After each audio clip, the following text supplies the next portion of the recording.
Once upon a time, I walked up the high street of an ancient mining town in Tuscany, Italy. It was my first visit to this forgotten place, the mines having been closed some 40 years before. With only 1/8 of its population remaining, it echoed times past. What used to be 25 restaurants and eateries had diminished to 2, and one of them was only open on weekends. The street was still, the few shops closed, their shutters down against the afternoon sun. At the top of this little road was a fountain with a bronze statue of a hiker, his eyes cast to the horizon. Behind, against the wall of a medieval stone building, sat 3 old men, their canes resting between their legs. They were mostly silent, probably enjoying the shade after their afternoon meal. I felt conspicuous, like I was the only moving person in a town so still that the only sound to be heard was birdsong. The 3 men watched me approach, opening curiosity in their smiles. "So this is where the wise people sit," I said, as a way of introducing myself.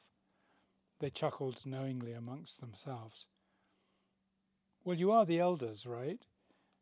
Their combined age was likely more than 200 years. They'd celebrated sufficient health and life experiences to sit here and ponder, to have seen grandchildren born and parents die. "Wisdom isn't such a good thing," said one. "There have been times I was better off without it." I replied, "But you've lived so much, there must be things you wish the youngsters knew." The men looked down at their knees in silence, and then they looked at one another. They squinted at the bright sky beyond the tree across the road. Finally, one said, "Live simply, respect nature, discover love." "Don't chase things so hard you forget the joy," said the second. When I got to know this man later, I found out he'd been married 4 times. The third man looked up at me, and I felt his deep sadness. He placed both hands on his cane and leaned forwards as if preparing to stand up. And in a surprisingly firm voice, he said, "All the time I thought I knew what I wanted, and only now do I see how simple it could have been." There was regret, wistfulness, and definitely wisdom in his words. I was reminded of the knowing looks I would get from adults when I was a child. "You enjoy yourself now," they would say, or "How I wish I could have those years back again. Little did I know." I gained a rare insight then.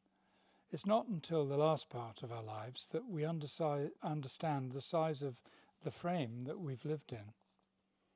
If only I'd listened when my elders told me that. The reading you will do in this book will grant you that perspective, and it will give you a sense of context about what is important in your own life. As you read, you're being invited into a realm where you can have those years back. You can also have parts of who you are back, parts that have been left behind long ago.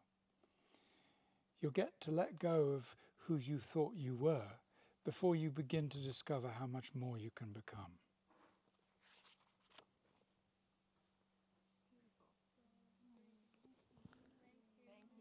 Thank you.